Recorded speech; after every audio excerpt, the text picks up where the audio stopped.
Hi, welcome to great Andhra. ఈరోజు మనతో పాటు ఉన్న వ్యక్తి మల్టీ టాలెంటెడ్ పర్సన్, ఆయనే రఘు కుంచె గారు. ఆయన్ని ఇదివరకు యాక్టర్గా కూడా చూస్తాం. అయితే 47 డేస్ అనే మూవీతో ఆయన ప్రొడ్యూసర్గా కూడా కొత్త అవతారం ఎత్తారు. సో ఈ మూవీతో పాటుగానే మరికొన్ని ఇంట్రెస్టింగ్ విషయాలను కూడా ఆయనతో మాట్లాడతాం. హలో రఘు గారు. హలో అండి. ఎలా ఉన్నారండి? సూపర్. ఓకే, మీ పోస్టులు చూసాను నేను ఫేస్బుక్లో 47 డేస్ మూవీకి సంబంధించి. మిశ్రమ స్పందన ఉంది, మీ నుంచి కూడా అలాగే కనిపించింది కొంచెం. కాకపోతే ఒకరిద్దరి మీద మీరు ఫైర్ అయిన పోస్టులు కూడా కనిపించాయి. ఇందుకే 47 డేస్ మూవీ తర్వాత మీ ఫీలింగ్ ఏంటి? సంతృప్తినిచ్చిందా లేదా చెప్పండి.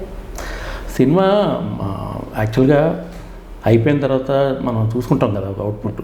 అవును, అవుట్పుట్ చూసినప్పుడు నేను హానెస్ట్గా ఫీల్ అయింది ఏంటంటే it's average and above average film. అంటే ఒక ప్రేక్షకుడిగా మనకు ఒక జడ్జిమెంట్ ఉంటుంది, ఎంతమంది సొంత సినిమా అయినా సరే. So average above average cinema అది. అయితే టెక్నికల్గా నేను ఎక్కడ కొంచెం కొంతమంది నేను అందరినీ అనలా, కొంతమంది బాలమేధావులు అన్నా. అంటే వాళ్ళు ఏమవుతుందంటే అండి, నిజాయితీ అనేది కొంచెం తగ్గిపోతుంది. ఇప్పుడు కొంతమంది సీనియర్ జర్నలిస్టులు ఉంటారు, వాళ్ళు ఏంటంటే ఒక ఛానల్కో లేకపోతే ఒక మ్యాగజైన్కో లేకపోతే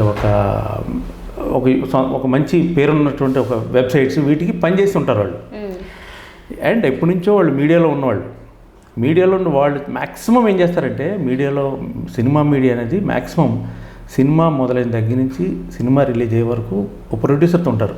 అంటే ఒక పిఆర్ఓ రూపంలోనో లేకపోతే ఆ పిఆర్ఓ ద్వారా మిగతా జర్నలిస్టులందరూ కలిపి ఒక సినిమాలు లేపుతారు జనరల్గా. ఇదొక వెర్షన్. రివ్యూవర్స్ అనేది ఏంటంటే ఓకే, ఒక సినిమా మీద మంచి చెడ్డ విశ్లేషించి సజెస్ట్ చేయడం ప్రేక్షకులకి, చూడొచ్చా చూడకూడదు అనేది ఒక ఇది. అందులో కూడా కొంతమంది నిజాయితీగా రాస్తారు, హానెస్ట్గా కొంత టైం ఇస్తారు. అంటే ఒక సినిమా పొద్దున్న రిలీజ్ అయితే కనీసం మధ్యాహ్నం వరకు టైం ఇస్తారు. ఈ కొంతమంది ఏమవుతారంటే ఆత్రం అండి. అంటే ఎక్కడో యూఎస్లో షో పడింది, యూకేలో షో పడింది అని తర్వాత సినిమా చూస్తూనే ఒక్కొక్కసారి ఇది రివ్యూ ఇట్లా. అంటే నువ్వు సినిమాలో ఎక్కడ ఇన్వాల్వ్ అవుతున్నావు, కథతో నువ్వు ఎక్కడ ట్రావెల్ చేస్తున్నావు, సినిమాతో పాటలు ఏమి వింటున్నావు, బ్యాక్గ్రౌండ్ స్కోర్ నేను ఫాలో అవుతున్నావు, స్క్రీన్ ప్లే నేను అబ్జర్వ్ చేస్తున్నావు, ఇవేవి చేయకుండా టెక్నీషియన్స్ మీద విరుచుపడి అంటే చాలా ఎటకారంగా పడతారు. నాకు అది బాధ ఏంటంటే, విమర్శ చేయడం అది 100% విమర్శకుడికి ఆ హక్కు ఉంది. క్రిటిక్ అంటేనే విమర్శకుడు, అది తప్పని ఎవ్వరు అనలేరు. ఆ స్వేచ్ఛను కాదనే హక్కు భారతదేశంలో ఎవరికి లేదు. కానీ వాడే భాష ఒకటి ఉంటుంది, వాడే భాష. అది ఏమైపోతుందంటే సమ్టైమ్స్ లిమిట్స్ దాటిపోతుంది. అంటే ఎవడరా నీకు సినిమా ఇచ్చిందన్న టైప్లో ఇట్లా మీరు కథ విన్నారా అనే ఎటకారం. ఇప్పుడు కథ హిట్ అవుద్దులే, సినిమా హిట్ అవుద్దులేదు ముందే తెలిసిపోతే డాక్టర్ డి రామానాయుడు గారు లాంటి పెద్ద ప్రొడ్యూసర్ కూడా అన్ని సక్సెస్ఫుల్ సినిమాలు తీసేవారు. మరి ఆయన సినిమాల్లో కూడా చాలా ఫ్లాప్ సినిమాలు ఉన్నాయి. ఒకసారి ఒక ఇంటర్వ్యూలో అడిగానండి నేను ఆయన్ని, సార్ ఇప్పుడు అడిగారు, ఆయన చెప్పారు ఆయన కొన్ని, మరి అలాంటప్పుడు అన్ని హిట్ సినిమాలు ఎందుకు తీయలేకపోయారు సార్ మీరంటే, సినిమా ఫార్మాట్ అనేది ఎవరికి తెలియదమ్మా, అది తెలిస్తే అందరూ అదే తీస్తారు. ప్రతి సినిమా బాగుంటుందనే తీస్తాం మనం, అన్నీ బాగుంటాయని తీస్తాం. బట్ తీసినప్పుడు అల్టిమేట్గా ప్రేక్షకులకు వెళ్ళిన తర్వాత కానీ దాని రిజల్ట్ ఏంటో తెలియదు మనకు బాగానే అనిపిస్తుంది అని అన్నారు. అదే పాయింట్తో నేను మా 47 డేస్ని ఆ దృష్టితో చూసుకునేవాడిని నేను. ఎందుకంటే దాదాపు 35 రోజులు రికార్డింగ్ చేశానండి సినిమాకి. నా బాధ ఏంటంటే 35 రోజులు రికార్డింగ్ చేశాను ఆ సినిమాకి. లైవ్ ఇన్స్ట్రుమెంట్స్ వాడాను, బాంబేలో మిక్స్ చేయించాను. బాంబేలో అజయ్ కుమార్ అని పోస్ట్ హౌస్ అంటే మీకు కల్హోన హో, కోయి మిల్గా పెద్ద వాళ్ళందరికీ చేస్తారు ఆయన సౌండ్ ఇంజనీర్. ఆయనతో నేను మిక్స్ చేయించా. దానికి కూడా రాశారు కొన్నిట్లో ఏంటి, ఆ బ్యాక్గ్రౌండ్ స్కోర్ బాగాలేదు, లౌడ్ అయిపోయింది. ఇంకోటి ఏంటో రాశారండి, రఘు కుంచె అతికించుకుంటూ వెళ్ళిపోయాడు కమర్షియల్ ఫార్మేట్లో. అతికించుకుంటూ వెళ్ళడం బాబు, నేను ఇదే స్టూడియోలో లైవ్ ఇన్స్ట్రుమెంట్స్ చెన్నై నుంచి అక్కడికి పిలిపించి అవన్నీ చేసి నేను ఒక 35 రోజులు అంటే ఒక టెక్నీషియన్, నేను సినిమాకి టెక్నీషియన్గా ప్రొడ్యూసర్ కూడా అయ్యాను, వన్ ఆఫ్ ద ప్రొడ్యూసర్ సినిమాకి. టెక్నికల్గా బ్యాడ్ రాకూడదు. ఇప్పుడు సినిమా కథనం అనేది డైరెక్టర్ సంబంధించింది, ఆ పెయిన్ అంతా అతను తీసుకోవాలి. రిమైనింగ్ టెక్నికల్ పార్ట్ ఏదైతే ఉందో సినిమాకి అదంతా నేను తీసుకోవాలి ఆ పెయిన్. అందుకని ఎంతో జాగ్రత్తగా మాట పడకూడదు. టెక్నికల్ అనాలిసిస్లో ఈ సినిమా టెక్నికల్ వాల్యూస్ గురించి బాగా మాట్లాడాలి. పెట్టిన చిన్న బడ్జెటే కానీ ఉన్న దాంట్లో మేము టెక్నిక్ ఎక్కువ పెట్టామండి. సో అవి కూడా విమర్శలు ఎదుర్కోవాల్సి వచ్చింది. అంటే ఓటీటీలో రిలీజ్ అయిన సినిమా ఇది. థియేటర్లో చూసిన సినిమా కూడా కాదు. రాత్రి 12ంటికి స్ట్రీమింగ్ అయింది. ఓకే. నేను G5 హెడ్ని అడిగాను, సార్ జూన్ 30th అంటే మార్నింగ్ కదా రావాల్సిన సినిమా అర్ధరాత్రి ఎందుకు వచ్చేసింది అంటే వాళ్ళు ఏమన్నారంటే ఒక 6 hours బిఫోరే మేము స్ట్రీమ్ చేస్తామండి, ఎందుకంటే ఏదైనా టెక్నికల్ ఇష్యూస్ ఏదైనా ఉంటే అడ్జస్ట్ చేసుకోవడం కోసం ముందు అర్ధరాత్రి పెట్టేస్తాం మేము అన్నారు. ఈ అర్ధరాత్రి నుంచే కాపు కాసు కూర్చుంటారని తెలిసి నాకు తెలియదు. ఎందుకంటే 2:30కి ఫస్ట్ రివ్యూ పడిందండి. సినిమా ఇలా అయిపోయింది.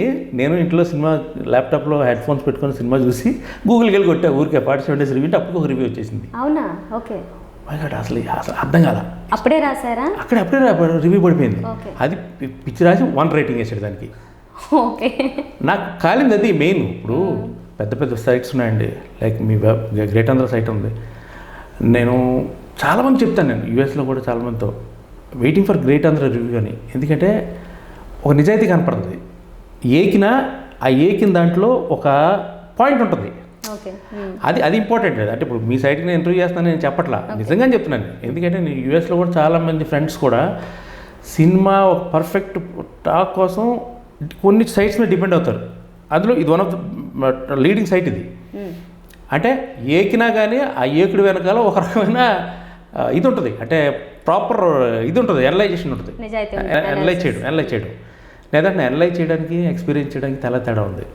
అనలైజ్ చేయాలంటే దాని గురించి ఆ వ్యక్తి తెలిసి ఉండాలి. కొన్ని ఎక్స్పీరియన్స్ చేయడానికి అక్కర్లా, కామన్ ఆడియన్స్ చాలు. ఒక సినిమా చూసి సినిమా బాగుందా బాగాలేదా అని చెప్పడానికి దానికి అనలైజ్ చేయాల్సిన పని లేదు. వాడు బాగాలేదని అంటాడు అంతే, అదిరిపోయింది అంటాడు, రెండే ఉంటాయి వాడి నోట్లో వచ్చి.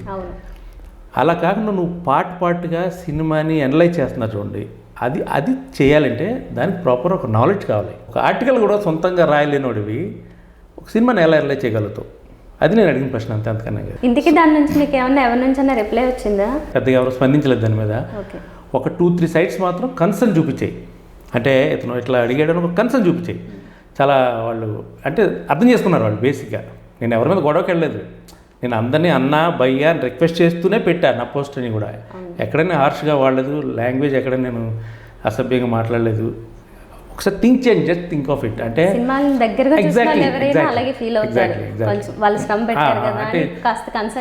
చూపిస్తారు అది.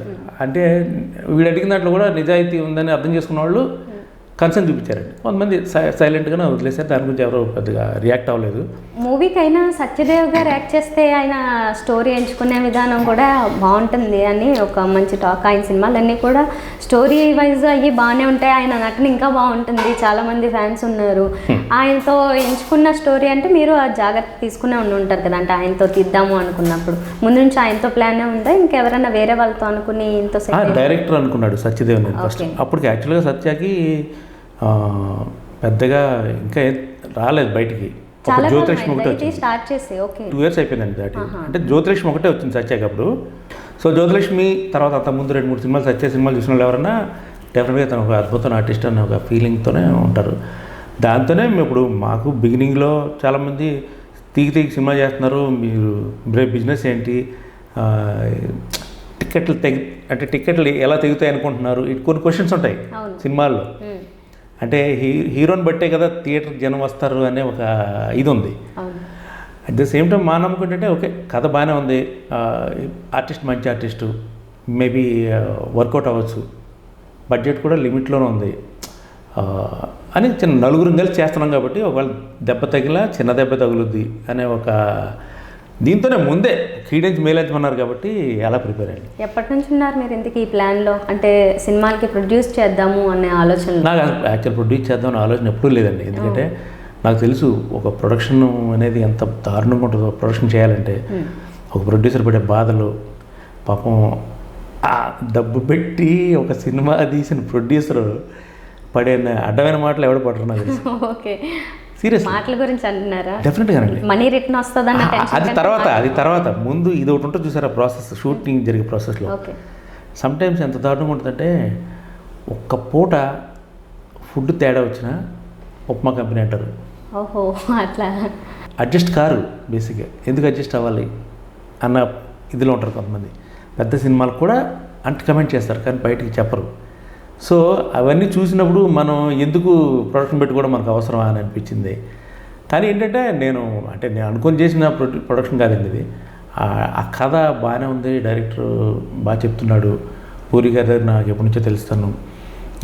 సరే ఓకే, ఎవరైనా 3-4 జాయిన్ అయితే మనం కలిసి చేయొచ్చు సరదాగా అనుకొని అప్పుడు అనుకున్న టైంలో నాకు మిగతా 3 శశి గారు, విజయ్, శ్రీధర్ అని ఫ్రెండ్స్ కలిసి అనమాట.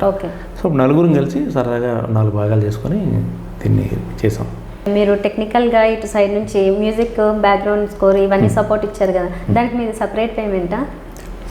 అప్పుడు మరి మ్యూజిషియన్స్ది ఇదంతా మనం డివైడ్ చేసేసింది, తప్పదు కదా. ఎవరు ఇప్పుడు నేను మ్యూజిక్ డైరెక్టర్ వాళ్ళ ఫ్రీగా వాయించారు కదా, వాళ్ళ ఛార్జ్ వాళ్ళు చేస్తారు అది. అందుకని మ్యూజిక్ అంటూ ఒక బడ్జెట్ ఉంటుంది కదా, ఆ బడ్జెట్ పక్కన పెట్టేస్తా ఉండేది.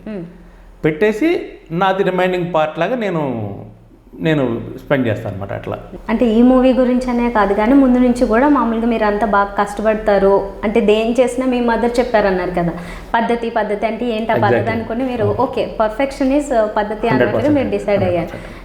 ఇప్పటి వరకు మీరు యాంకరింగ్ నుంచి అంటే యాంకరింగ్లో మీరు చాలా టాప్లో ఉన్నారు ఒకప్పుడు, తర్వాత దాని నుంచి పక్కకు వచ్చి మళ్ళీ చాలా టచ్ చేస్తూ వచ్చారు. వీటన్నిటిలో మీకు సాటిస్ఫాక్షన్ ఇచ్చిందంటే మ్యూజిక్ అనే చెప్తారా? 100% అండి. ఎందుకంటే ఇట్స్ ఒక క్రియేషన్ కదండి అది మ్యూజిక్ అనేది. అంటే నేను ఒక పాటకి నేను తండ్రి అవుతాను. అంటే ఒక పాట ఒక బిడ్డకి తండ్రిలా ఫీల్ అవుతాం మనం. ఒక పాట అంటే మన నుంచి పుడుతుంది, అది మన ఆలోచన నుంచి. అంటే ఒక దర్శకుడు చెప్పిన ఒక సిచ్యువేషన్కి నా ఆలోచనలోంచి, నా అంతర్మదంలోంచి పుట్టే ఒక ట్యూన్కి ఒక లిరిసిస్ట్ వచ్చి ఒక తల్లిలాగా దాన్ని అలంకరించి ప్రాణం పోసి ఈ మ్యూజిషియన్స్ అంతా దాన్ని ఒక పెళ్లి కూతురులాగా చక్కగా అలంకరించి మేము వదులుతాం అనమాట.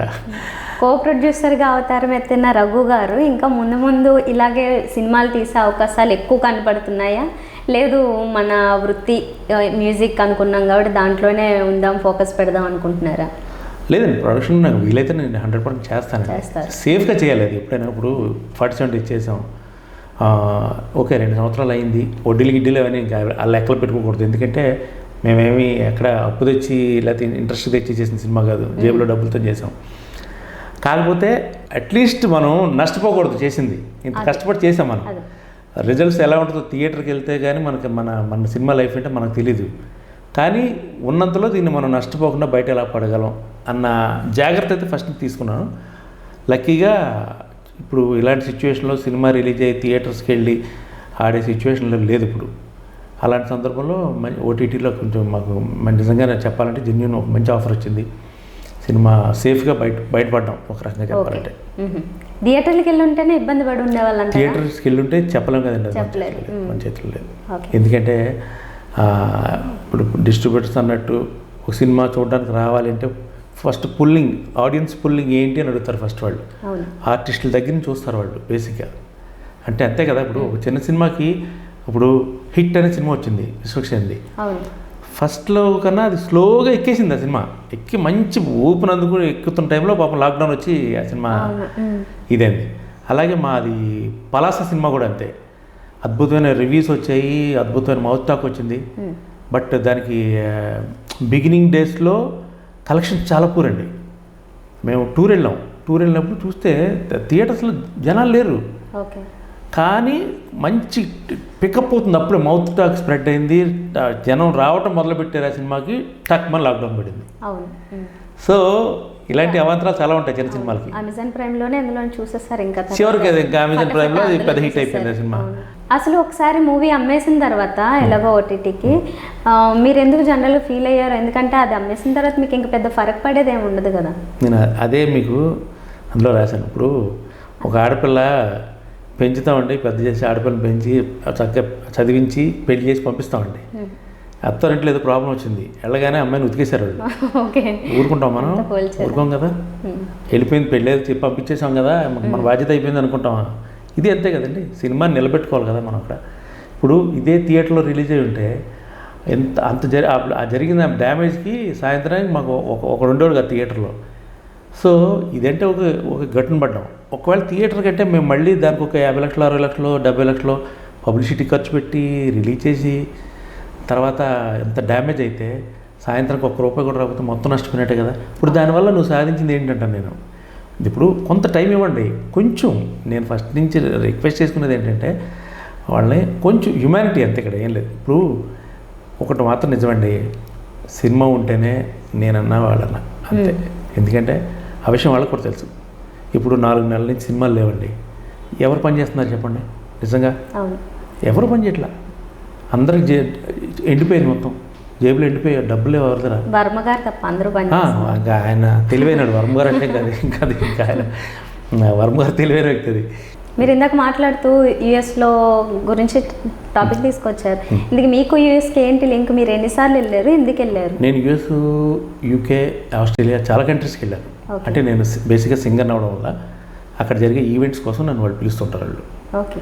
సో మ్యాక్సిమం నేను జనరల్గా ఏంటంటే ఒక ఆర్టిస్ట్ ఒక ప్లేస్లో కన్సర్ట్ చేయడానికి వెళ్ళిన ఆర్టిస్టు మ్యాక్సిమం 1-2 టైమ్స్ తర్వాత రిపీట్ అవ్వడు. బట్ నేను 6-7 టైమ్స్ రిపీట్ అయిన ప్లేసెస్ కూడా ఉన్నాయి. అంటే బేసిక్గా అక్కడ మనం వాళ్ళతో ఉండే పద్ధతి, వాళ్ళకి మనం సహకరించిన విధానం, ఇవన్నీ కూడా కౌంట్ అవుతాయి మనకి అక్కడ. ఓకే. మన వాళ్ళు కొంతమంది ఇక్కడి నుంచి అమెరికాలో దిగంగానే సాంబార్ ఇడ్లీ దొరకదా, కారపొడి దొరకదా, మాగాయ పచ్చడి దొరకదా అంటారు. ఇప్పుడు మనం వెళ్ళిన ప్లేస్ ఏంటి, అక్కడ అది దొరుకుద్దా లేదా, అక్కడ మనం ఏం తిని బతకాలి?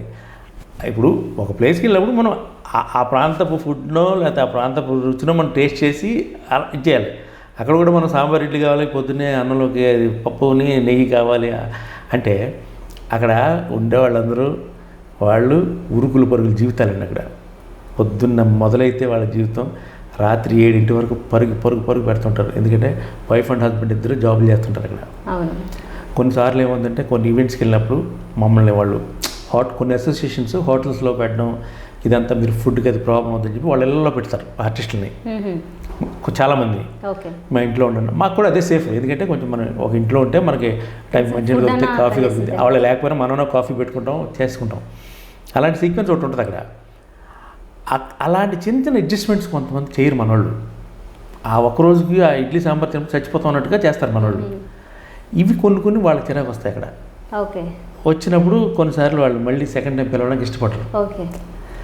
మనం అది ఫస్ట్ నుంచి అక్కడ ఇది మెయింటైన్ చేసుకుంటూ ఉన్నాను నేను. అంటే ఒక రిలేషన్షిప్. నాకు యూఎస్లో ఎంతోమంది ఫ్రెండ్స్ ఉన్నారు. నాకు ప్రతి ప్లేస్లో ప్రతి స్టేట్లో ఫ్రెండ్స్ ఉన్నారు. నేను ఆల్మోస్ట్ అన్ని స్టేట్స్ కవర్ చేశాను. 49 టైమ్స్ వెళ్ళాను ఈవెంట్స్కి. అక్కడికి ఒకే సంవత్సరం 5-6 సార్లు వెళ్ళిన సందర్భాలు కూడా ఉన్నాయి.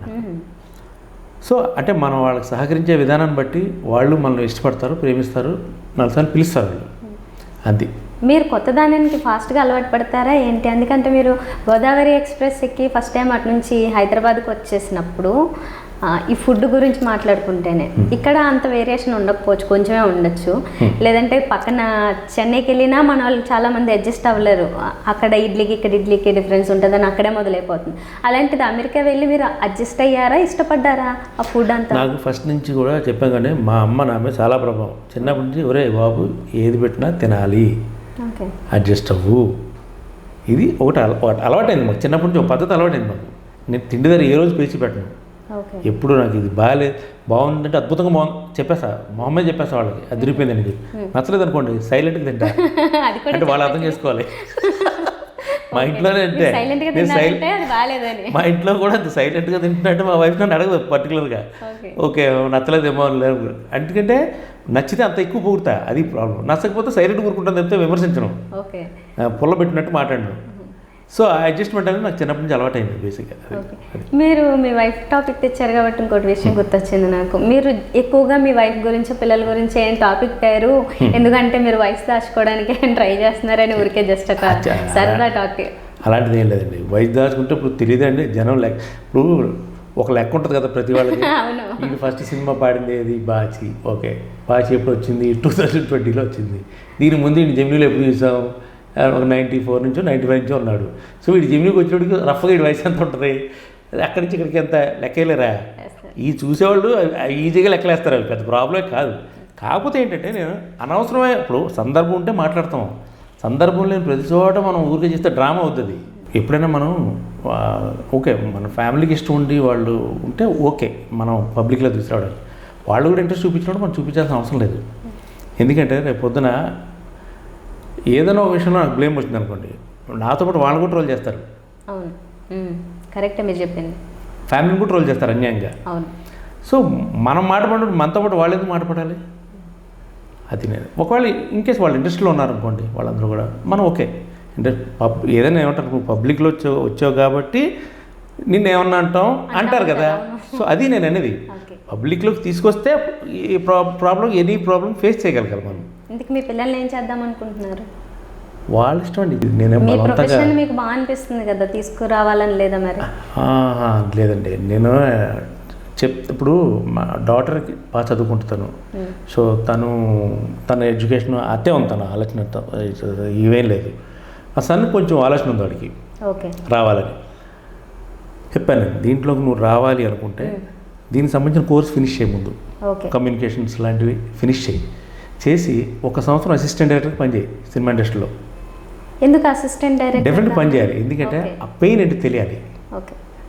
నేను అనేది ఏంటంటే ఊరికే మనం డైరెక్ట్గా ఇట్లా దిగిపోయాం అనుకోండి, అది అలాగే ఉంటుంది. అది అంటే ఇప్పుడు మీ అబ్బాయి డైరెక్టర్ కావాలనుకుంటున్నారా, హీరో కావాలనుకుంటున్నారా, లేకపోతే మ్యూజిక్ డైరెక్టర్ కావాలి? తనకి యాక్టర్ అవుతూనే ఉంది. యాక్టర్ అవ్వాలన్నా సరే నేను ఏం చెప్పానంటే అసిస్టెంట్ డైరెక్టర్గా పనిచేయని చెప్పాను. ఫస్ట్ అసిస్టెంట్ డైరెక్టర్గా పనిచేస్తే నీకు అక్కడ ఆర్టిస్టులు కూడా కష్టాలు తెస్తాయి. బేసిక్గా అది అంత ఈజీ జాబ్ కాదు. అది ఊరికేదో మనం స్టైల్గా డ్రెస్సింగ్ చేసుకొని వచ్చేసి యాక్ట్ చేసి కట్ యాక్షన్ చేసే పద్ధతి కాదు అది. బట్ ఆ పెయిన్ ఏంటో ముందు తెలుసుకొని అక్కడ ఒక కొన్నిసార్లు సాడిస్టులు కూడా ఉంటారు అక్కడ. ఒళ్ళు వచ్చి లాగి 2 పీకి పని చేపిస్తారు. ఇలాంటివన్నీ పడాలండి, పడితేనే రేపు ఆ కష్టం సుఖం తెలుస్తుంది. అది నేను హీరో నాని కూడా డెఫినెట్గా అంటే కొంతమందికి అవకాశం ఉండి చేయొచ్చు. ఇప్పుడు హృతిక్ రోషన్ కూడా అసిస్టెంట్ డైరెక్టర్ పనిచేసి వచ్చాడు. అంటే వాళ్ళ నాన్న చెప్పాడు అతనికి, నువ్వు యాక్టర్ వాళ్ళకి కూడా ఫస్ట్ అసిస్టెంట్ చేయని చెప్పాడు. నేను మామూలు కూడా అదే, నువ్వు యాక్టర్గా ట్రై చేయి, స్టార్ అవుదాం ట్రై చేయి. Good actor that's it. మీరు ఇప్పుడు ఆర్జీవి గారు సినిమా తీస్తున్నారు పవర్ స్టార్ మీద, ఆ సినిమా చూస్తారా? సినిమా చూడడానికి ఆయన టికెట్ పెట్టారు కదా, నాకు అంత ఇంట్రెస్ట్ లేదండి, చూడాలని ఇంట్రెస్ట్ లేదు. అవునా? చూడాలి, ఇంట్రెస్ట్ ఉంటే చూసేవాడిని నేను, ఇంట్రెస్టింగ్ టాపిక్ అయితే చూసేవాడిని. నాకు అది చూడాలని అనిపించట్లేదు. ఓకే, ఆయన అసలు ట్రైలర్కి 25 రూపాయలు టికెట్ పెట్టారు, దాని మీద మీకు ఏమనిపించింది చూడంగానే? ఆయన అంటే కరోనా టైంలో కూడా సినిమాతో వ్యాపారం చేస్తున్నారు ఆయన. అది ఆయన తెలివితేటలు అవి అంతే. ఆయన తెలివితేటలతో ఆయన వ్యాపారం చేస్తున్నారు. అంటే జనరల్గా ఇప్పుడు అంటే ఈ టైంలో కూడా గబగబ 4 కాన్సెప్ట్ వదులుతున్నారు కదా. సో ఇది బేసిక్గా ఇంటెలిజెంట్ తెలివైన ఆయన. అది ఇంకా అవి ఏంటంటే అవి వాళ్ళకి సంబంధించినవి. అది ఇప్పుడు ఎవరికి వాళ్ళు రియాక్ట్ అవ్వాలి అది దాని మీద. అదే ఇప్పుడు నన్ను అడిగితే నాకు ఇంట్రెస్ట్ లేదు, చూడాలని అనిపించింది, నేను చూడలేదు. అంటే ఇదే కదా, దీని ముందు కూడా చూడలేదు నేను. అవి చూడకపోవడం వేరే, ఇది పవర్ స్టార్ పవన్ కళ్యాణ్ గారి సినిమానే అని అందరికీ డైరెక్ట్గా తెలుసు, ఇండైరెక్ట్గా ఆయన కాదన్నప్పటికీ ఆయన మీద అలా తీయడం వల్ల మీరు ఏమన్నా చూడను అనే ఫీలింగ్ మీకు ఏమన్నా కలిగిందా? దాంతో ఏం సంబంధం లేదా మీకు? అంటే ఇప్పుడు ఒక టాపిక్ మనం చూడాలి, ఒక సినిమా చూడాలంటే బేసిక్గా దాని మీద ఇంట్రెస్ట్ రావాలండి. బేసిక్గా అది ఎవరి మీద కావచ్చు. ఇప్పుడు ఆయన ఎన్టీ రామారావు గారి మీద కూడా సినిమా తీశారు, లక్ష్మీ ఎన్టీఆర్ అని చెప్పి.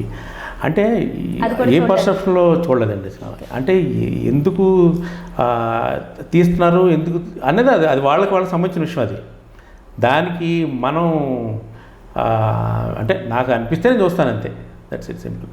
సో ఇప్పుడు మీకు నెక్స్ట్ రాజీవ్ గాంధీ గారి మర్డర్కి సంబంధించి, అసాసిన్కి సంబంధించి ఒక క్యారెక్టర్ మెయిన్ రోల్ చేస్తున్నారని బాగా ప్రచారం జరిగింది. బాగుంది, మీకు కూడా అది చాలా హ్యాపీనెస్ ఇచ్చిందని కనిపిస్తోంది. సో ఆ క్యారెక్టర్ గురించి ఏమన్నా చెప్తారా మాకు? డెఫినెట్గా అండి. ఇప్పుడు రాజీవ్ గాంధీ గారి అసాసినేషన్లో అరెస్ట్ అయ్యి స్టిల్ జైలు శిక్ష అనుభవిస్తున్నటువంటి నళిని, ఆమె భర్త మురుగన్, వాళ్ళకి సంబంధించిన స్టోరీని తీసుకున్నాడు డైరెక్టర్. అంటే ఇందులో ఎవరిని కించపరిచేది లేదు, కాంట్రవర్షియల్ మ్యాటర్ లేదు.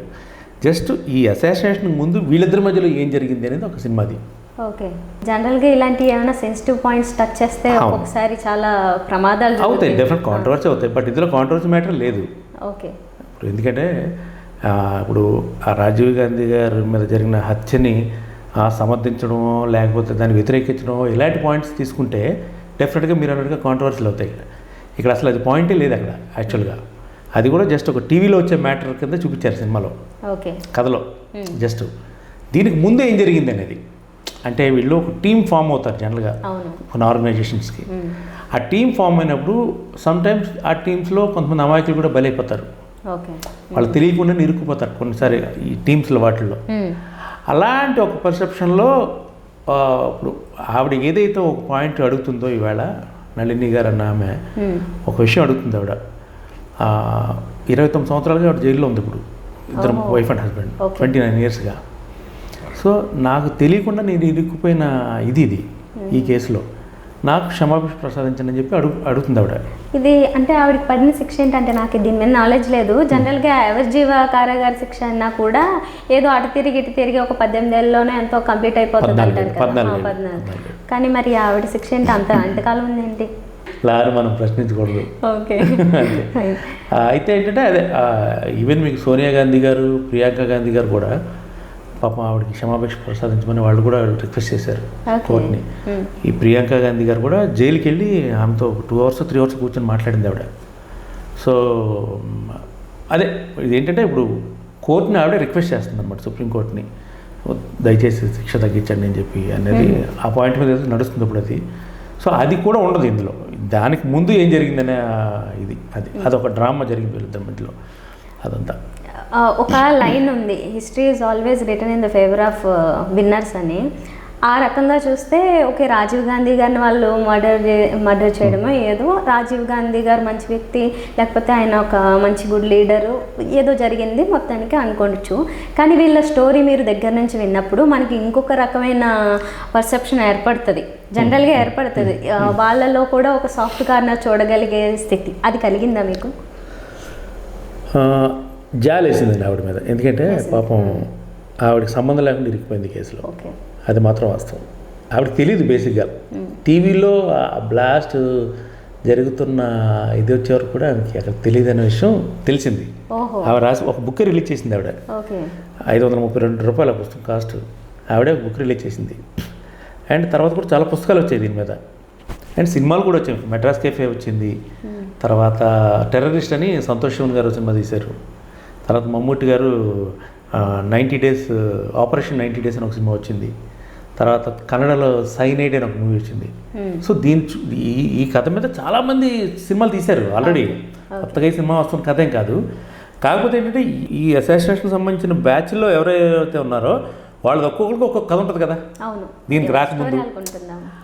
ఆ పర్సెప్షన్లో ఈ డైరెక్టర్ తీసుకున్నట్టే. సో అంటే నాన్ కాంట్రవర్షియల్, రేపు పొద్దున ఎవరైనా సరే సినిమా చూపించమంటే ధైర్యంగా వాళ్ళు చూపించగలరు సినిమా. ఒకే ఎవరంటే ఆవిడ అడిగితే, ఏది ఆవిడ నళిని గారు, నేను కూడా నా మీద వస్తున్న సినిమా కాబట్టి నేను ఆ సినిమా చూడాలి అంటే ఖచ్చితంగా ఆవిడకి సినిమా వేసి చూపించాల్సిన బాధ్యత నిర్మాత దర్శకుల మీద ఆధారపడి ఉంటుంది. చూపించాలి కాబట్టి, ఎందుకంటే ఆవిడ బయోపిక్ కాబట్టి ఇది. సో అది. ఇప్పుడు మీ ఫ్రెండ్షిప్ గురించి వద్దాము. మీకు పూరి జగన్నాథ్ గారు చాలా క్లోజ్ అని మీరే చెప్పున్నారు వేరే ఇంటర్వ్యూస్లో కూడా, తెలిసిన విషయమే కూడా. మీరు ఆయనతో ఒకటే కదా చేశారు సినిమా? 2 చేశారు. బంపర్ ఆఫర్, దేవుడు చేసిన మనుషులు. ఓకే. ఆ తర్వాత మీది ఎందుకని అంటే ఎందుకు సెట్ కాలేదు మళ్ళీ తర్వాత సినిమాకి? కాలేదంటే ఇప్పుడు ఏమిటంటే తను బేసిక్గా చాలా పెద్ద డైరెక్టర్, స్టార్ డైరెక్టర్. పాపం ఫస్ట్ బంపర్ ఆఫర్ తన తమ్ముడు సినిమాకి తన నిర్మాతగా దర్శకుడు వేరే అతను నన్ను మ్యూజిక్ చేయమన్నాడు. తర్వాత తన బాధ్యతగా మళ్ళీ దేవుడు చేసిన మనుషులు ఒక పెద్ద సినిమా తను ఇచ్చాడు. తర్వాత యాక్చువల్గా ఇంకొక 2 సినిమాలు తను చేద్దుగానే అని చెప్పినవి కొన్ని కారణాల వల్ల ఏదో మిస్ అయిపోయాయి. పెద్ద సినిమా, పెద్ద హీరో సినిమానే అది కూడా. అదేదో కొన్ని కారణాల వల్ల. అంటే ఇక్కడ ప్రాబ్లం ఏముందంటే కొన్నిసార్లు సినిమా ఇండస్ట్రీలో ఒకరికొక ఆలోచన వచ్చినా ఆ ఆలోచనని సక్సెస్ అయ్యేలా చూసే బ్యాచ్ ఒకటి ఉంటుంది, ఆ ఆలోచనని స్పాయిల్ చేసే బ్యాచ్ కూడా ఉంటుంది. నా దురదృష్టానికి ఆ స్పాయిలింగ్ బ్యాచ్ ఎవరైతే ఉన్నారో వాళ్ళ చుట్టూ ఉన్న టైంలో జరిగినటువంటి కమిట్మెంట్ ఇది. ఓకే. సో కొన్నిసార్లు వాళ్ళ మాటలు ప్రభావం చూపిస్తాయి. మీరు ఇప్పుడు చెప్పిన సినిమాల్లో పాటలు కూడా మంచి హిట్టే. నాకు మీరు చెప్పే వరకు కూడా ఓకే మీరు చేశారన్న సంగతి కూడా నాకు ఐడియా లేదు. అన్ని పాటలు అంతంత మంచి హిట్స్ ఇచ్చినా మీకు ఇంకా సక్సెస్కి ఎందుకో కొంచెం బాగానే దూరంగానే ఉన్నారనిపిస్తుంది. అండ్ మీ మీద కామెంట్లు కూడా చూశాను, మోస్ట్ అన్రేటెడ్ మ్యూజిక్ డైరెక్టర్ అని. మీకు ఈ విషయంలో మరి అంత సంతృప్తిగా ఉందా లేదా అనేది డౌట్. ఇప్పుడు స్టార్డమ్ అనేది ఇట్స్ డిపెండ్స్ అండి. అది మనం అనుకుంటే వచ్చేది కాదు, రాదు అనుకుంటే రాకుండా ఉండకపోదు. ఒకరోజు లేట్గా రావచ్చు, పెద్ద ప్రాబ్లం కాదు, వస్తుంది ఏ రోజుకైనా. ఇప్పుడు మనం చేసే పనిలో నిజాయితీ ఉండి మనం కష్టపడి హానెస్ట్గా నిజాయితీగా పనిచేస్తుంటే డెఫినెట్గా ఏదో ఒక రోజు ఆ స్టార్డమ్ అనేది వస్తుంది మనకి. అంటే కొంతమందికి ఎర్లీగా వస్తుంది, కొంతమంది లేట్గా వస్తుంది. కొంతమందికి ఎర్లీగా వచ్చి ఎర్లీగా వెళ్ళిపోద్ది, కొంతమంది లేట్గా వచ్చి కొంచెం లాంగ్ స్టాండింగ్ ఉండొచ్చు. నేను ఆ సెకండ్ కేటగిరీని నమ్ముతున్నాను. చూద్దాం వస్తుందేమో అని. ఇక్కడ రెండు రకాల ఒపీనియన్స్ బాగా క్లాష్ అవుతుంటాయి. ఇదొకటి ఏంటంటే హార్డ్ వర్క్ నెవర్ ఫెయిల్స్ అంటారు, ఇంకో పక్క చూస్తే హార్డ్ వర్క్ కాదు స్మార్ట్ వర్క్ వర్క్స్ అంటారు. ఈ రెండిట్లో మీరు హార్డ్ వర్క్ గురించి మాట్లాడారు ఇప్పుడు, కానీ ఇప్పుడు అంతా నడుస్తుంది స్మార్ట్ వర్కే. స్మార్ట్గా ఆలోచించి పని చేసేస్తేనే దానికే వెంటనే వచ్చేది కదా. అది చాలా వీక్ అండి. నేను వీక్ అంటే స్మార్ట్ వీక్లో చాలా వీక్ అండి. ఎందుకంటే కొన్ని సినిమాల కోసం నేను చాలా కష్టపడ్డానండి నాకు తెలిసి. అంటే నాట్ ఓన్లీ నా మ్యూజిక్ వర్కే కాదు, ద డే 1 నుంచి నాకు తెలిసిన సోషల్ నెట్వర్క్స్లో నాకు తెలిసిన మీడియా మిత్రులతో ఆ సినిమాకి ఎంతో హెల్ప్ అయ్యేటట్టు చూసుకుంటాను నేను. అంటే నేను పలానా ఒక సినిమా చేస్తున్నాను అనేది నలుగురు తెలిసేట్టుగా నేను కూడా ఏదో జిమ్మికలు చేసుకుంటా ఫేస్బుక్లో. అది స్మార్ట్ వర్క్ అనుకుంటారు. అది స్మార్ట్ వర్క్. సినిమాకి హెల్ప్ అవుతున్నాను నేను అక్కడ. సినిమాకి హెల్ప్ అవుతున్నాను నేను అక్కడ. Smart work in the sense మీరు అనేది ఏంటంటే డైరెక్టర్ కాకా పట్టడం, డైరెక్టర్కి భజన చేయడం, ప్రొడ్యూసర్కి భజన చేయడం, ఇట్లాంటి అది స్మార్ట్ వర్క్. అది ఏం చేసినా అద్భుతంగా ఉందని చెప్పడం అది నా వల్ల కాదు. ఎందుకంటే నాకు ఏదైనా ఒక చోట కొంచెం తేడాగా ఉంది అనిపిస్తే నేను ఓపెన్గా చెప్తాను. సమ్టైమ్స్ అది వాళ్ళకి డైజెస్ట్ కాకపోవచ్చు. అలా మనం కష్టపడి ఒక సినిమాకి ఇచ్చిన రూపాయికి 10 రూపాయలు కష్టపడిపోయి పనిచేసిన సినిమా డైరెక్టర్లు కూడా వాళ్ళు నెక్స్ట్ సినిమాకి నేను పెట్టుకోలేదు. మళ్ళీ గొడవలు కూడా ఏం జరగలే. ఎందుకు పెట్టుకోలేదు అని దాని కారణం నాకే తెలియదు సమ్టైమ్స్. సో ఇంకంతే, కొన్నిటికి లాజిక్స్ ఉండవు ఇక్కడ. అంటే ఒక్కటి చెప్పగలను, నేను ఆల్మోస్ట్ ఒక 20 years నుంచి ఇండస్ట్రీలో ఉన్నాను. నేను సినిమా ఇండస్ట్రీలో కొంతమంది సీనియర్ డైరెక్టర్స్ని, సీనియర్ ప్రొడ్యూసర్స్ని చూశాను. ఇప్పుడు వస్తున్న అప్కమింగ్ డైరెక్టర్స్ని వీళ్ళని కూడా చూస్తున్నా. కొన్ని ఎథిక్స్ లాస్ అయిపోతున్నాయి డే బై డే అని చెప్పాలంటే. అప్పుడు ఒక 10 years back generation of directors అందరూ కూడా ఒక టీంలాగా వెళ్ళేవారు వాళ్ళు చాలా రోజుల వరకు. ఇప్పుడు మీరు చెప్పిన ఇదే ఆర్జీవి గారు కూడా ఆయన శివ తర్వాత చేసిన ఒక 10 సినిమాలకి ఇదే బ్యాచ్ ఉన్నారు ఆల్మోస్ట్. అదే కృష్ణవంశీ గారు, అదే శివనాగేశ్వర గారు, నివాసు నేను చూశాను. ఎందుకంటే ఆ తర్వాత వాళ్ళు నేను గాయం అప్పటి నుంచి తెలిసి నాకు అప్పుడు కూడా still they are same technicians run అవ్వడం, తేజ గారు వీళ్ళందరూ కూడా. సో వాళ్ళు ఏమాట కాబట్టి ఆ జనరేషన్ వాళ్ళందరూ ఒక ఎథిక్స్లో వెళ్ళారండి చాలా వరకు ఒక టీమ్ని. అంటే అరే వీడికి మళ్ళీ మనం కష్టపడి నెక్స్ట్ మళ్ళీ ఏదో చేయాలి అనే ఒక ఎథిక్స్ అనేవి కనిపించేది. బట్ ఇప్పుడు ఆ ఎథిక్స్ లేవు. నిన్ను ఎంత వాడుకుందామా వాడేసుకోవాలి, నీ నుంచి ఎన్ని బెనిఫిట్స్ రావాలో అన్ని బెనిఫిట్స్ హ్యాపీగా తీసేసుకుంటారు. అయిపోయిన తర్వాత మంచి చేయిస్తారు. మీరు ఇలాంటి మాటలు చెప్పినప్పుడు చాలాసార్లు వేరే ఇంటర్వ్యూలో కూడా చూసాను, ఎక్కడో మీరు గట్టి దెబ్బ తిన్నారు ఎవరి నుంచో. ఒకసారి చాలాసార్లు దెబ్బ తిన్నా. అంతేనా? ఎవరు మిమ్మల్ని బాగా దెబ్బతీసిన డైరెక్టర్ ఎవరైనా ఉన్నారు? డైరెక్టర్సేనండి, డైరెక్టర్స్. ఇప్పుడు ప్రొడ్యూసర్ని ఎప్పుడు బ్లేమ్ చేయనండి. ఎందుకంటే ఇది 100% పేర్లు ఎందుకులండి, వాళ్ళు తెలుసు, వాళ్ళకి తగిలితే జాలి. ఇది నా గురించి అన్నాడు తెలియాలి కదా అని పేర్లు వద్దులండి, ఎందుకు బాగోదు. ఎందుకంటే ఒకళ్ళు ఎదురైతే చెప్పేసామండి, ఒక 4-5 ఉన్నారు నాకు అలాంటి బ్యాచ్. మీరు చిరంజీవి గారి పాట పాడినప్పుడు కూడా తీసేశారని ఎప్పటి విషయాలు, మృగరాజ్ సినిమాలోనే కదా పాడింది అన్నారు. ఎందుకు మీ మీద అంత కక్ష కక్ష అని కాదు, వాళ్ళ పాయింట్ ఆఫ్ వ్యూలో ఏంటంటే ఇప్పుడు కేకే అనే సింగర్ కొంచెం పెద్ద సింగర్, అంటే నేను అప్కమింగ్ సింగర్ యాక్చువల్గా. నా సెకండ్ సినిమా అది. పాట బాగుంటే చాలు కదా ప్రేక్షకులకి, ఎవరు పాడారు అనేది అంత ఫరక్ పడుతుందా? ఆ టైంలో పర్టికులర్గా అంత ఉందంటారా? చాలా ఎక్కువ ఉంది. ఇండస్ట్రీలో ఉందేమో, ప్రజల దగ్గర ఉందంటారా? ప్రజల దగ్గర ఉంది. ప్రజలు ఎప్పుడు కూడా అండి మీకు అనిత అనే పాట కూడా మీకు 50 లక్షలు చూసి వచ్చేదండి. అతను ఎవరో కూడా తెలియదు, నాగరాజు అనే వ్యక్తి, కానీ అతని పాట కూడా అప్పట్లో 50 లక్షలు వ్యూస్ ఉన్నాయి. చాలా హిట్ పాట, తెలియని వాళ్ళు. ప్రేక్షకులు ఎప్పుడు గొప్పవాళ్ళు అండి, వాళ్ళు బాగున్నదని తీసుకుంటారు. చెప్పాను కదా, వాళ్ళు ఎక్స్పీరియన్స్ చేస్తారు. ఏదైనా బాగుంటే బాగుంది, బాగాపోతే బాగాలేదంతే, వాళ్ళు ఎనలైజ్ చేయరు వాళ్ళు. సో ప్రేక్షకులు అన్నది ఎప్పుడు మనం అనడానికి లేదు. వాళ్ళకి నచ్చిందే సినిమా, వాళ్ళకి నచ్చిందే థింగ్, అంతే బేసిక్గా. సో అంటే కొన్నిసార్లు మార్చినప్పుడు వాళ్ళు ఏంటంటే ఇంకేదైనా బెటర్మెంట్ వస్తాను, లేకపోతే కొంచెం కార్డ్ వాల్యూ పెరుగుతాను. అప్పుడు ఆ టైంలో చూసుకుంటే నాకన్నా కేకే అనే వ్యక్తి చాలా top, India's top, one of the top singer. ఆ పాట కేకే పాడితే కేకే పేరు అంటే కొంచెం అది బెటర్ లుక్ ఉంటుందని వాళ్ళ ఫీలింగ్ అయ్యి ఉండొచ్చు. బట్ అది చిరంజీవి గారికి తెలియదు ఆ విషయం. మార్చిన విషయం చిరంజీవి గారికి తెలియదు. ఓకే. తెలిసిన తర్వాత చాలా బాధపడ్డారు ఆయన. బాధపడి వాళ్ళని అడిగారు, ఎందుకు మార్చారు, బాగుంది కదా, అందరం బాగుంది అనుకున్న తర్వాత ఎందుకు మార్చాల్సిన అవసరం ఉందంటే అప్పుడు మళ్ళీ నా వాయిస్ పెట్టారు. ఓకే. మృగరాజ సినిమాలో.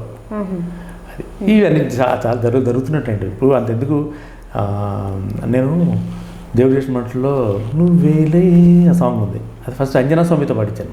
ఓకే. పాడించినప్పుడు చాలా బాగా పాడింది అమ్మాయి. తర్వాత పూరి గారు కూడా బాగా నచ్చింది, అంటే బాగుందిరా వాయిస్, చాలా బాగుంది అమ్మాయి వాయిస్, భలే ఉంది అని చెప్పి ఆయన కూడా అన్నాను. తర్వాత వాళ్ళందరూ లేదు శ్రేయ ఘోషల్ పాడితే చాలా బాగుంటుంది పాట, నెక్స్ట్ లెవెల్కి వెళ్ళిపోద్ది పాట నా మొదలెట్టారు. ఓకే. పూరి గారు కూడా ఫస్ట్ అక్కర్లేదు, ఎందుకే బాగానే ఉంది కదా వదిలేసాను ఆ విషయంలో. అందుకే పూరి అంటే నాకు రెస్పెక్ట్ ఏంటంటే, ఒక టెక్నీషియన్కి ఒక పని అప్పు చెప్పినప్పుడు అసలు మళ్ళీ ఇన్వాల్వ్ కడతాను. నీ బెస్ట్ అంటే నువ్వు చూపించి అంటాడు. ఒకవేళ నచ్చలేదు అనుకోండి, అది ఎంత అద్భుతంగా చెప్తాడంటే నీకు ఓకేనా అంటాడు. అంతే, నచ్చలేదురా, బాగాలేదురా, తీసేరా, ఇట్లా అంటాడు. నీకు ఓకేనా అని అడుగుతాడు. మీరు సైలెంట్గా అన్నం తిన్నట్లు. ఎగ్జాక్ట్లీ, చాలా గొప్ప విషయం. అంటే అంత నమ్మకం అండి. రీ రికార్డింగ్ కూడా అండి, మీ నంబరు ఫస్ట్ రీల్ అయిపోయిన తర్వాత వస్తాడు ఒకసారి. ఫస్ట్ రీల్ అయిపోగానే రీల్ రెడీగా ఉందంటే వస్తాడు, వచ్చి చూస్తాడు, ట్రాక్లో ఉన్నారా, వెళ్ళిపోతాడు అంతే. సినిమా అయ్యేంతవరకు మళ్ళీ కనపడ్డండి. ఓకే. మొత్తం సినిమా అయిన తర్వాత మళ్ళీ వస్తాడు, ఒక రోజు కూర్చుంటాడు, మొత్తం సినిమా చూస్తాడు. ఏదన్నా కీబోర్డ్ ప్లేయర్ని ఏమన్నా పిలిపిస్తాడు. తనకు కావాల్సిన ఎక్కడైనా ఏదైనా తగ్గిందంటే కొన్ని బూమర్స్ అని, కొన్ని బ్యాంక్స్ అని, ఇవన్నీ కొంచెం ఫిలప్ చేయమంటాడు. అంతే, అదొక హాఫ్ డే వర్క్ అనమాట. ఎంత హాయిగా ఉంటుంది అసలు, ప్రశాంతంగా ఉంటుంది మనిషి అసలు వర్క్ చేసే. టెక్నీషియన్ అన్నాడు. తర్వాత తనకి ఏదైనా నచ్చింది అనుకోండి, నేను ఇంతే సినిమాలో సాంగ్ పాడేశాను, సీడీ పంపించేసాం బ్యాంకాక్కి షూట్కి వెళ్తున్నా. చాలా బాగుంటుంది. వస్తూ నాకు అప్పుడే ఐఫోన్ ఇంట్రడ్యూస్ అయింది, 3G. వస్తూ నాకు ఐఫోన్ తీసుకొచ్చి గిఫ్ట్ ఇచ్చాడు పాటకి. 60,000 40,000 హెడ్ ఫోన్ ఇది. అంటే తన ఆనందాన్ని ఒక గిఫ్ట్ రూపంలో తెలియజేస్తాడు అతను. అలాగే శ్యామ్ కే నాయుడు గారు కదా, ఆయనకి ఏదో సినిమాకి వర్క్ అదిరిపోయిందని చెప్పి పెద్ద 56 ఇంచెస్ టీవీ ఇచ్చాడు. అట్లా ప్రతి టెక్నీషియన్కి కూడా నచ్చితే ఒక మంచి గిఫ్ట్ ద్వారా తన ఆనందం తెలియజేస్తాడు. అలాంటి వ్యక్తి దగ్గర పనిచేసిన వాళ్ళు మనం ఈ కొంతమంది దగ్గర చేయాలంటే నిజంగా నాకు అనిపిస్తుంది. ఓకే. అండ్ మీరు చెప్పిన విషయాల్లో నాకు ఇంకొకటి ఆశ్చర్యంగా అనిపించింది బాగా, మీకు నంది అవార్డు వచ్చింది డబ్బింగ్లో, సాయి కుమార్ గారికి రాలేదని కదా. మీరు షాక్ అవడమో లేకపోతే ఆయన చూసినప్పుడు మీకు ఆ విషయం గుర్తొస్తుంది? సాయి కుమార్ అని కల్పించడం అంటాడు తప్పుడు, నందిరా అలా తమ్ముడు అంటుంటాడు తను.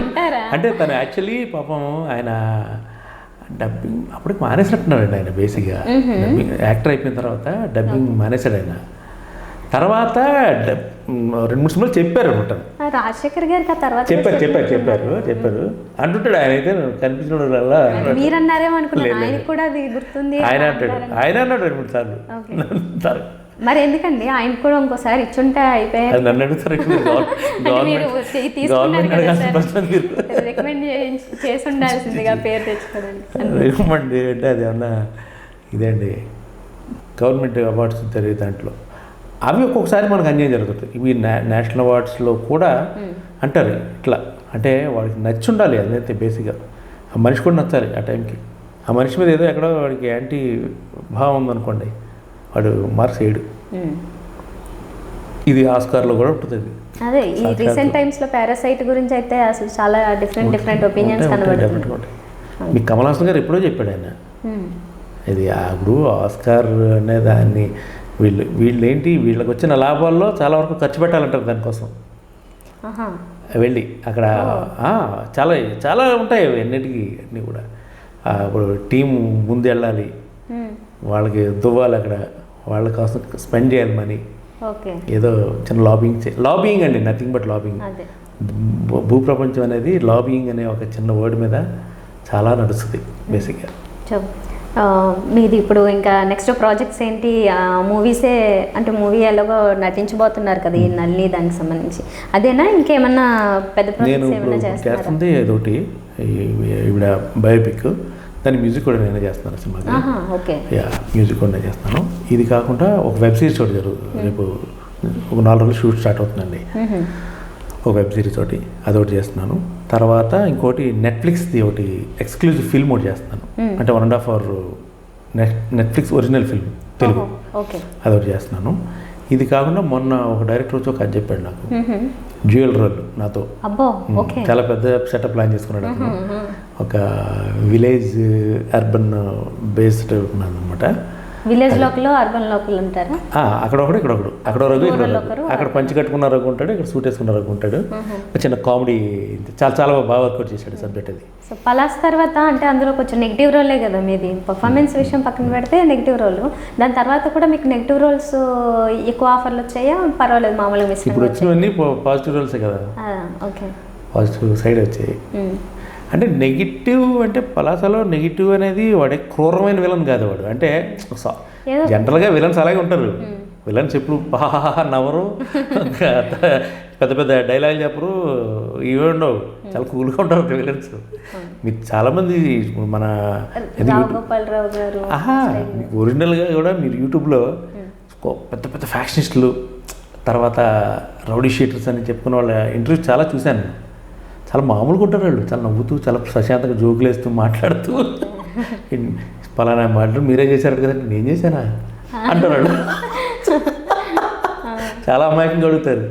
సో రియల్ లైఫ్లో ఎవరు అలా ఉండరు, సినిమాలో చూపించినట్టుగా బేస్ వాయిస్తో.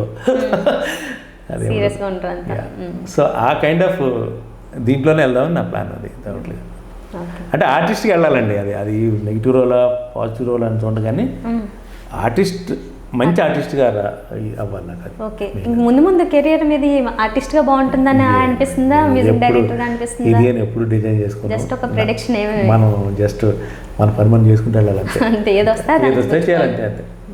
మనం ఓపిక ఉన్నంత వరకు చేయాలి బేసిక్గా, ఓపిక లేనప్పుడు రిటైర్డ్ అయిపోవాలి, సింపుల్. ఓకే, సో మీరు లాక్డౌన్ టైంలో పోలీసులకు సంబంధించి కరోనా టైంలోనూ సాంగ్స్ చేశారు, బాగా ప్రశంసలు అందాయి. దాని గురించి ఐడియాలో వచ్చింది ఏంటి? తర్వాత డైరెక్ట్గా మిమ్మల్ని ఎవరైనా కలిసారా, దానికి సంబంధించి చెప్తారా? నేను ఫస్ట్ కరోనా మీద ఇప్పుడు చాలా పాటలు వస్తున్నాయండి, చాలామంది చేస్తున్నారు. సరే నేను కూడా ఒకటి ఫన్నీ వేలో చెప్పిన మాట వినకుంటే ఊరినా ఆయన అని చెప్పి ఒక ఫన్నీ వేలో సాంగ్ చేశాను ఫస్ట్ కరోనా మీద. చేసిన తర్వాత అప్పుడు ఈ పోలీస్ డాక్టర్స్ మీద సాంగ్స్ రావడం మొదలుపెట్టాయి. సో ఆ టైంలో నేను పోలీస్ అఫైర్స్ చూశాను ఆల్మోస్ట్. అంటే లైక్ రోడ్ల మీద, మన ఇంటి చుట్టుపక్కల అవుట్ పోస్టుల్లో కానీ టీవీల్లో చూడడం కానీ చూసినప్పుడు చాలా బాధ అనిపించింది హానెస్ట్గా. ఎందుకంటే నిజాయితీగా చెప్పాలంటే మనం రోడ్డు మీద వెళ్తున్నప్పుడు ఒక ట్రాఫిక్ కానిస్టేబుల్ చూస్తాం మనం ఒక సెంటర్లో, ఎండకి మాడిపోతూ ఉంటాడు, వర్షానికి తడుస్తాడు, చలికి వణుకుతాడు. అయినా సరే ఒక్క 5 నిమిషాలు కనుక తన డ్యూటీ వదిలిపెట్టి పక్కకి వెళ్తే మనం డ్యూటీ చేయకుండా గాడిదలు కాస్తున్నాడా అని ఇష్టం వచ్చినట్టు మాట్లాడతారు వ్యక్తి గురించి. చాలా చాలా ప్యాథటిక్ ఇదండి అది. ఇలాంటివన్నీ చూసినప్పుడు నాకు చాలా నిజాయితీగా ఫీల్ అయిందని చేశాను పాట. చేసి నేను హంగామా కూడా చేయలేదు, జస్ట్ డైరెక్ట్ యూట్యూబ్లో పెట్టాను. నెక్స్ట్ డే మార్నింగ్ ట్విట్టర్లో డీజీపీ గారు మహేందర్ రెడ్డి గారు ఆ సాంగ్ ట్వీట్ చేశారు. ట్వీట్ చేసి నాకు ఆయన thank you miss dear Raghu అని చెప్పి ఆయన ఒక పోస్ట్ పెట్టారు ట్విట్టర్లో. అది చూసి చాలా హ్యాపీ ఫీల్ అయిపోయాను. ఖచ్చితంగా అదే రోజు మధ్యాహ్నం డీజీపీ ఆఫీస్ నుంచి కాల్ వచ్చింది నాకు, మహేందర్ రెడ్డి సార్ మాట్లాడతారు మీతో అంటే. మాట్లాడారు, ఒక 10 నిమిషాలు మాట్లాడారు ఆయన. నేను నిజంగా షేక్ అయిపోయాను. అంటే నేను ఎక్స్పెక్ట్ చేయలే. చెప్పారు ఆయన, నేను ఇవాళ రాత్రి చూసి చాలా చాలా పెయిన్ ఫీల్ అయిన పాట విని కళ్ళ నీళ్ళు వచ్చాయి నాకు పాట చూస్తుంటే. ఇలాంటి సమ్టైమ్స్ మా వాళ్ళకి బూస్టప్ ఇవి. అందుకే పొద్దున్నే తెలంగాణ స్టేట్లో ప్రతి పోలీస్కి ఈ పాట రీచ్ అవ్వాలని చెప్పి మా వాళ్ళకి చెప్పాను నేను. పొద్దునే మొత్తం సాంగ్ అన్ని కార్నర్లకి వెళ్ళిపోయింది మొత్తం వాట్సాప్లో అని చెప్పి ఆయన చెప్తే, అప్పుడప్పుడు అంటే మనం ఏ పర్పస్ కోసం అయితే చేసాం ఆ పాట, అది వాళ్ళని రీచ్ అవ్వడం, వాళ్ళకి కదిలించడం అనేది డెఫినెట్గా అంటే చేరాల్సిన చోట చేరింది అనేది ఒక సాటిస్ఫాక్షన్, మంచి బూస్టింగ్, ఇంకొంచెం పని చేయడానికి ప్రోత్సాహం. డెఫినెట్గా అండి. ఇప్పుడు మన కోసం వాళ్ళు రోడ్ల మీద వాళ్ళు పడిగాపులు పడుతున్నారు. తర్వాత పోలీసులు ఎంతమంది కరోనా పాజిటివ్ అని చెప్పి కొన్ని పోలీస్ స్టేషన్ క్లోజ్ చేశారు తెలుసా మీకు? కరోనా వల్ల పోలీస్ స్టేషన్ క్లోజ్ చేశారు కొన్ని చోట్ల. బంజారాహిల్స్ పోలీస్ స్టేషన్లో 26 మందికి పాజిటివ్ అవుతుందని. ఎట్లా అంటే పాపం కదా, వాళ్ళు రోడ్ల మీద ఉండి అందరిని ఆపుతారు, ఎవరి దగ్గర ఏముందో తెలియదు. సింపుల్. ఓకే అండి, ఫైనల్లీ 47 డేస్ సినిమాతో మీరు ఒక ప్రొడ్యూసర్గా కూడా అవతారం ఎత్తారు. అంటే ఒక కొత్త రూపం మళ్ళీ మీకున్న టాలెంట్స్లో ఇంకొక టాలెంట్ జాయిన్ అయ్యింది ఇప్పుడు. సో ఇలాగే అన్నిటిలో కూడా సక్సెస్ సాధించాలని కోరుకుంటున్నాము. మంచి మంచి ఇంకా సినిమాలు తీయాలి, అలాగే మంచి ఆర్టిస్ట్గా కూడా పేరు తెచ్చుకోవాలి, ఇంకా చాలా సినిమాలు చేసి అని కోరుకుంటున్నాము. Thank you so much.